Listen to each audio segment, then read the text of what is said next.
Uwiteka aguhe umugisha wo ukomeje gukurikirana ibi byigisho. Kuri uyu munsi rero tugiye kurebera hamwe amagambo akomeye. Ikibuga gikomeye nicyo tugiye gukinira kuri uyu munsi. Ko tugiye kurebera hamwe iby'umubare 666 uvugwa mu Byahishuwe igice cya 13 umurongo wa 18. Kuri bamwe bagiye babaza ikibazo kigendanye n'uyu mubare, aha niho bagiye kubonera igisubizo cy'ikibazo babajije. Ndagusabye kugira ngo ukomeze ukurikirane icyigisho neza, kandi umwuka w'Imana atuyobore kugira ngo twe kunyurana n'ukuri, ahubwo ijambo ry'Imana aba ryo twigiraho, tubashe kugira ibyo dusobanukirwa ndetse no kugira bimwe twungukira mu magambo tugiye kwigira hamwe. Reka mbere yuko tujya mbere muri iki cyigisho, tubanze dusenga Imana. Turagushimiye, turaguhimbaje Uwiteka Mana ishobora byose. Tugushimiye ko uri Imana ikomeye, uri umwami w'abami. Ubuntu bwawe bukomeze kubana natwe. Iki cyigisho tugiye kwigira hamwe rero, turagusabye kugira ngo uduhe mwuka wawe wera, aba ari we uza kutuyobora, kugira ngo tugire icyo dusobanukirwa ku magambo tugiye kwigira hamwe. Utwiyoborere muri byose, nibyo dusabiye ubuntu mu izina rya Yesu Kristo umwami wacu. Amen. Umubare 666. Mbese uyu ni umubare ki? Ni iki Bibiliya ivuga kuri uyu mubare? Kuki uyu mubare washizwe muri Bibiliya? Iki cyigisho kivuga kuri uyu mubare 666. Ndashaka ko tuza kurebera ibintu bibiri by'ingenzi. Ikintu cya mbere, naho uyu mubare wavuzwe, naho uyu mubare watungaga urutoki.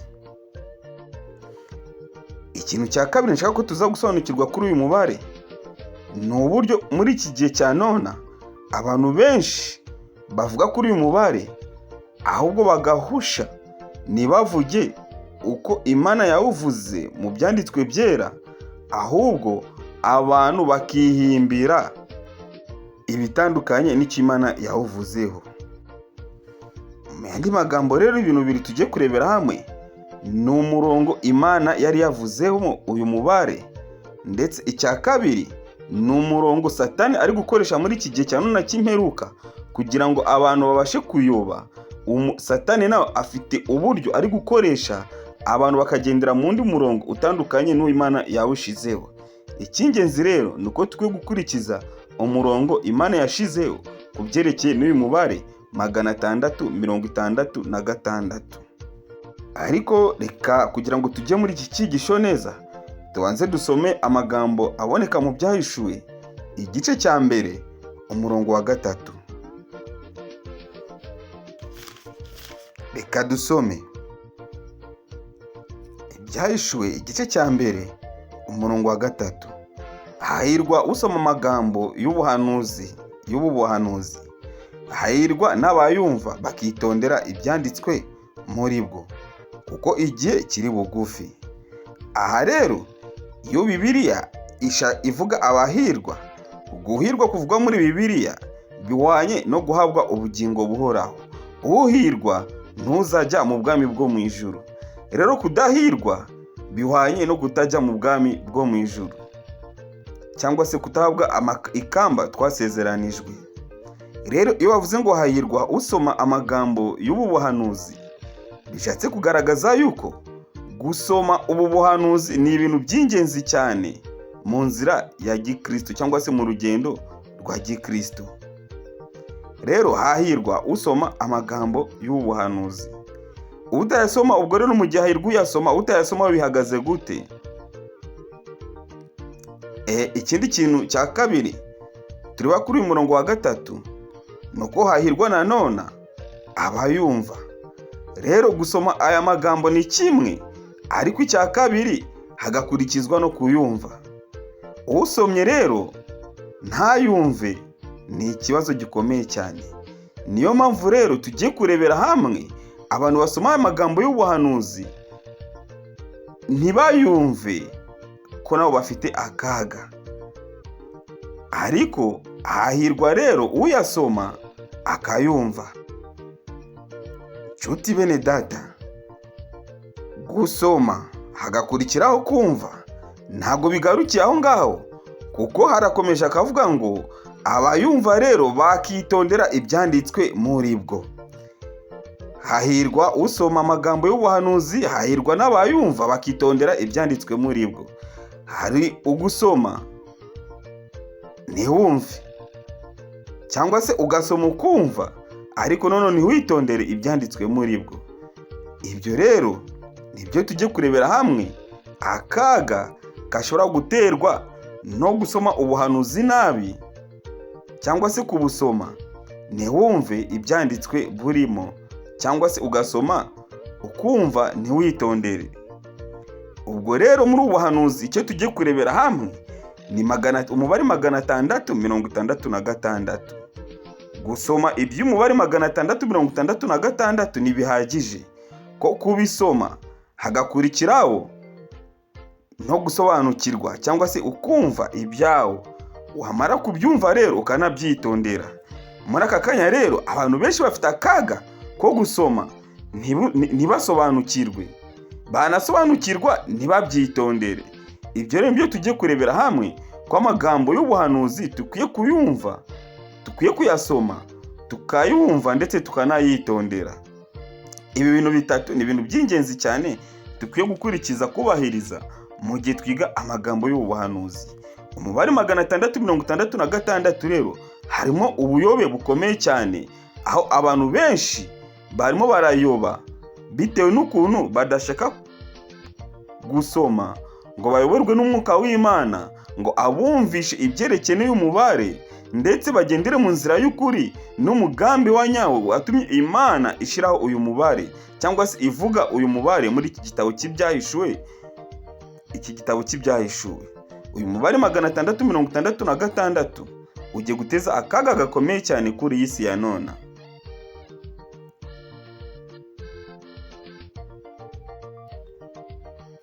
Reka turebe mu byahishuwe igice cya 13, turebe umurongo wa 18, turebe icyo Imana yavuze kuri uyu mubare. 13 umurongo wa 18, umutwe w'amagambo uravuga ngo haduka indi nyamaswa ivuye mu gitaka. Umurongo wa 18, ahantu ho kwihangana, aha niho ubwenge buri. Ufite ubwenge abare umubare w'iyo nyamaswa, kuko ari umubare w'umuntu, kandi umubare we ni 666. Aya ni amagambo akomeye cyane dukwiye kwitondera cyane kuri uyu munsi wa none, kuko baratubwira ngo aha niho ubwenge buri. Ijambo rikomeye cyane niko tukwiye kumesobanukirwa, yuko gusobanukirwa n'uyu mubare hari ubwenge tukwiye guhabwa n'Imana kugira ngo tubashe gusobanukirwa n'uyu mubare.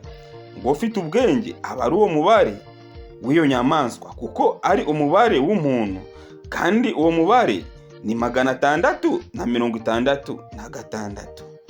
Uyu ni umubare w'umuntu, niko Bibiliya itubwira. Kandi ikindi kirusheho nuko ari umubare w'inyamaswa. Iyi nyamaswa rero ivugwa aha ngaha biraza kudusaba ko tuyireberaho gato, kuko bavuze ko uyu mubare ni uw'inyamaswa. Icyitonderwa rero nuko tumaje kubona ingingo ebyiri turi buze kurebera hamwe. Turaza kureba hamwe icya mbere ni umurongo Imana yashizeho, cyangwa se ni uburyo abantu ni uburyo Imana ubwayo yavuze uyu mubare, aho Imana yatunze urutoki ivuga kuri uyu mubare.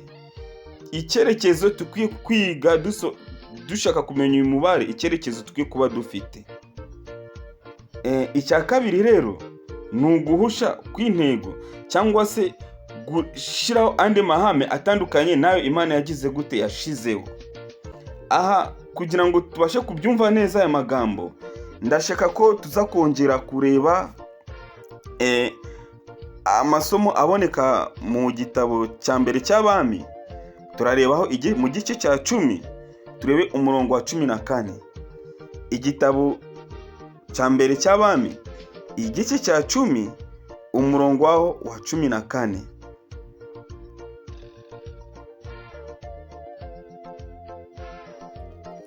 Aha rero hari amagambo avuga ngo, umutwe w'amagambo uravuga ngo ubutunzi bwa Salomo.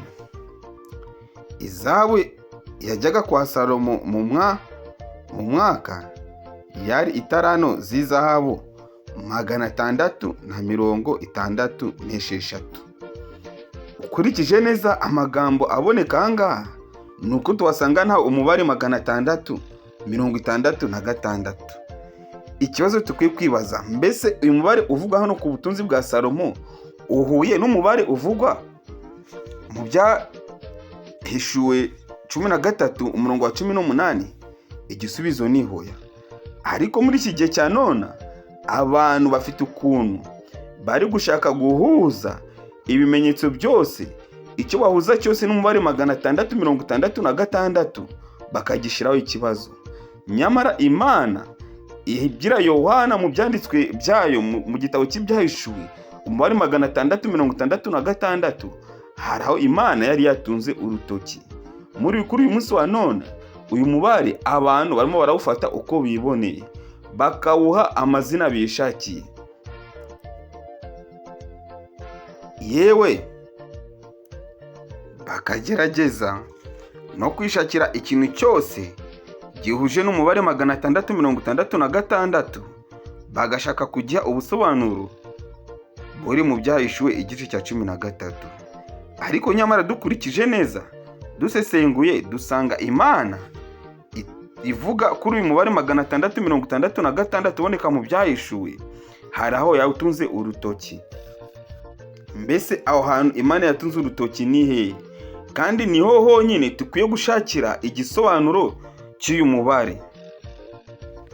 Tumaje kubona yuko no muri Bibiliya uyu mubare si ahantu hamwe gusa wakoreshejwe ahantu henshi, ariko ubusobanuro butandukanye nicyo tujye kurebera hano cyo mu Byahishuwe igice cya 13. Umubare 666 wo mu Byahishuwe 13 urihariye. Niyo mpamvu kuwushakira ubusobanuro tutakwiye gushakira ku ruhande, ahubwo tukwiye gushakira ubusobanuro bwawo aho ngaho mu Byahishuwe igice cya 13 umurongo wa 18, bijyanye n'icyo umuhishuzi Yohana yavuzeho. Aha rero tukwiye kwikururira kuyoba no guhusha intego y'ibyanditswe byera. Dusubire mu Byahishuwe igice cya 13, ariko ndifuza yuko dusoma igice cyose kugira ngo tubashe gusobanukirwa neza n'icyo bavuzeho ku byerekeye n'uyu mubare. Tujye gusoma duhereye ku murongo wa mbere w'iki gice cya 13. Haduka inyamaswa ivuye mu nyanja. Ngihagarara ku musenyi wo ku nyanja, ngiye kubona mbona inyamaswa iva mu nyanja ifite amahembe 10 n'imitwe 7. Ku mahembe yayo hariho ibisigo 10, no ku mitwe yayo hariho amazina yo gutuka Imana. Iyo nyamaswa nabonye yasaga n'ingwe, amajanja yayo yasaga n'ayarwo, akanwa kayo kagasa n'ak'intare. Cya kiyoka kiha imbaraga zacyo n'intebe yacyo y'ubwami n'ubutware bukomeye. Nuko mbona umwe mu mitwe yayo usa n'ukomeretse uruguma rwica, ariko urwo ruguma rwawishe rurakira. Akiri mu isi, abari mu isi yose bakurikira iyo nyamaswa bayitangarira, baramya icyo kiyoka, kuko cyahaye iyo nyamaswa ubutware bwacyo. Baramya n'iyo nyamaswa bati, ninde uhanye n'iyi nyamaswa, kandi ninde ubasha kuyirwanya? Nshuti bene data, inyamaswa ivugwa ahangaha yari yahawe ubutware n'ikiyoka, kandi ikiyoka ni Satani. Abantu bo mu isi yose batangariye icyo kiyoka, bibaza bati se ninde uhanye nacyo, kandi ninde ubasha kukirwanya? ihabwa akanwa kavuga ibikomeye n'ibyo gutuka Imana. Ihabwa no kurama ngo imare amezi 42. Ibumbira akanwa kayo gutuka Imana no gutuka izina ryayo n'ihema ryayo ndetse n'ababa mu ijuru. Ihabwa kurwanya abera no kubanesha. Ihabwa no gutwara imiryango yose n'amoko yose n'indimi zose n'amahanga yose. Abari mu isi bose bazayiramya, umuntu wese izina rye ritanditse mu gitabo cy'ubugingo cy'umwana w'intama watambwe uhereye kuremwa kw'isi. Ufite ugutwi niyumve. Nihagira ujyanwa abandiho iminyago, nawe ubwe azajyanwaho umunyago. Kandi uwicisha abandi inkota, nawe akwiriye kwicishwa inkota. Aho niho kwihangana kw'abera kuri no kwizera kwabo. Bene data, iyo bavuga iyi nyamaswa iboneka mu Byahishuwe igice cya 13, inyamaswa yaturutse mu nyanja, twagiye tubona ibitabo by'umwuka w'ubuhanuzi byinshi byajya bidusobanurira iby'iyi nyamaswa mu byigisho byashize. Twabonye mu ntambara ikomeye icyo bavuze kuri iyi nyamaswa.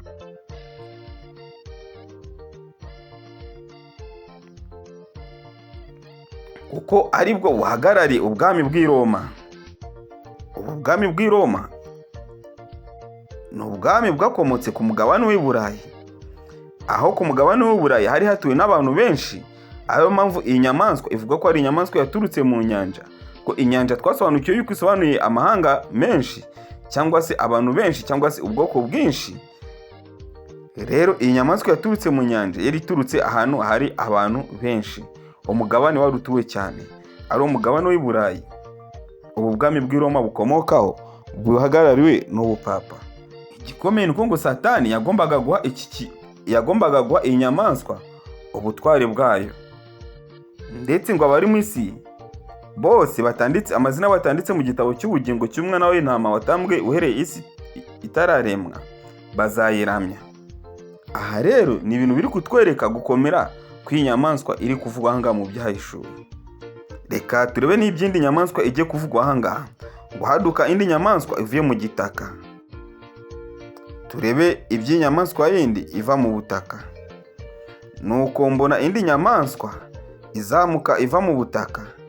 Iyo yari ifite amahembe abiri nk'ay'umwana w'intama, avuga nk'ikiyoka. Itegekesha ububasha bwose bwa ya nyamaswa ya mbere mu maso yayo.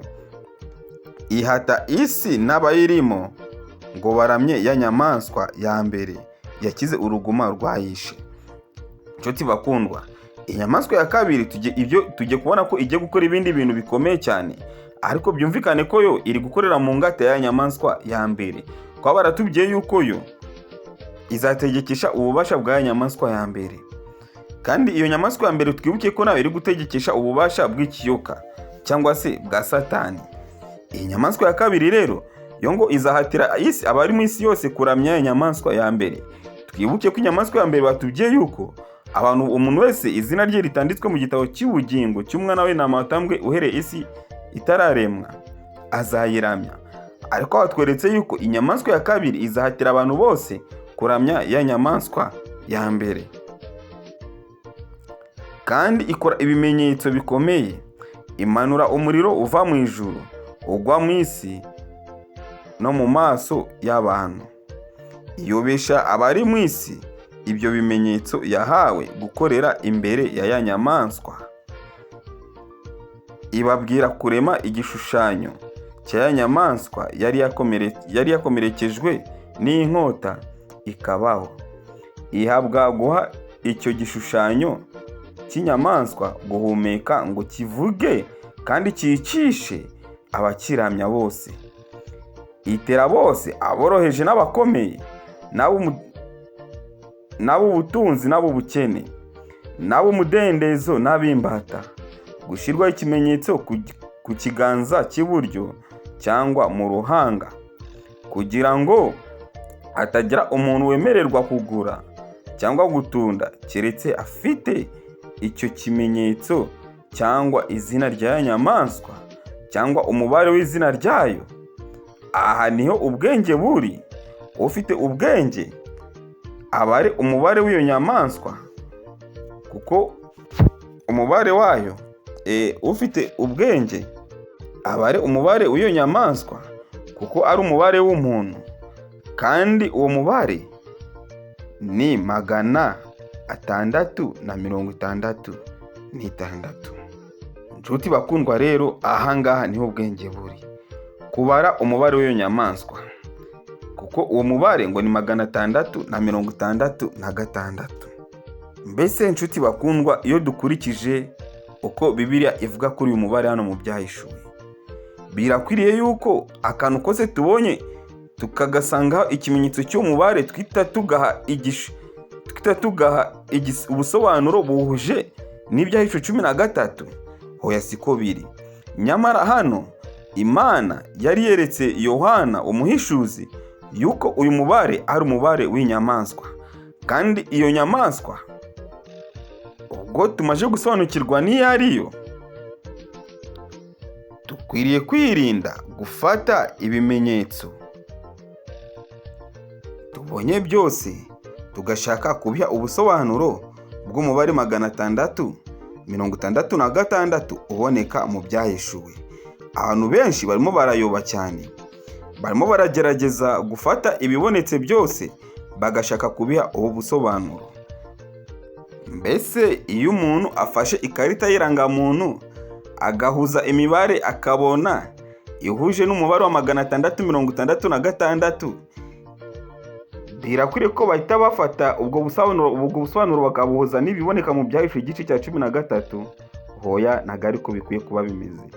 Ese birakwiriye yuko iyo umuntu afashe ijambo korona yakoresha ubusesenguzi yasanga bihuye n'umubare 666, birakwiriye yuko abihuza n'ubusobanuro buboneka mu Byahishuwe 13? Hoya, aba yataye intego. Umubare 666 ntabwo ushingiye ku buri kintu cyose tubona, ahubwo uyu mubare Bibiliya itubwira yuko ari umubare w'inyamaswa, kandi uwo mubare ni w'umuntu. Nshuti bakundwa bene data, dukwiye kwirinda gufata ubusobanuro bwose tukifuza kubuhuza n'Ibyahishuwe igice cya 13, bitazatuviramo kuyoba. Ahubwo tureke umwuka w'Imana abari ujya atuyobora muri byose. Reka iki cyigisho tugisubikire hano, ariko ubutaha tuzareba umugabane wa kabiri wacyo, turebera hamwe ibiranga iyi nyamaswa bihuje n'uyu mubare 666. Reka Uwiteka Umwami Imana akomeze abane natwe, kandi arusheho kudusobanurira ibyo tutabasha gusobanukirwa. Reka dusenge Imana. Nongerewe ku mbonero kongera kubibutsa yuko umuntu ufite ikibazo yabaza kuri ibi byigisho agiye yandika muri komantere, tuzajya tumusubiza. Iby'iki gice rero, umugabane wa kabiri w'iki cyigisho kigendanye n'umubare 666, tuzibanda cyane ku bimenyetso bigaragaza iyi nyamaswa bihuje n'umubare 666, tunarebera hamwe neza cyane, tunasobanukirwa cyane inyamaswa yavugwaga ahangaha iyo ariyo. Uwiteka Imana akomeza abane natwe. Ibyo nibyo mbasabye muri aka kanya, kugira ngo ijambo ry'Imana tujye turyigira mu murongo ukwiriye kandi mu murongo muzima, tuyobowe na mwuka w'Imana. Reka dusenge Imana. Turagushimye, turaguhimbaje, turagusabye kugira ngo ukomeze uduhe ubwenge bwo gusobanukirwa n'ijambo ryawe. Ukomeze utwagurire ubwenge kugira ngo imitego y'umwanzi Satani itazaduhitana. Imiraba ni myinshi cyane Satani ari kuduteza, ariko turagusabye kugira ngo Uwiteka Umwami Imana utubere inkingi idukingira. Turagusabye kugira ngo ubane natwe, nibyo dusabiye ubuntu mu izina rya Yesu Kristo Umwami wacu. Amen.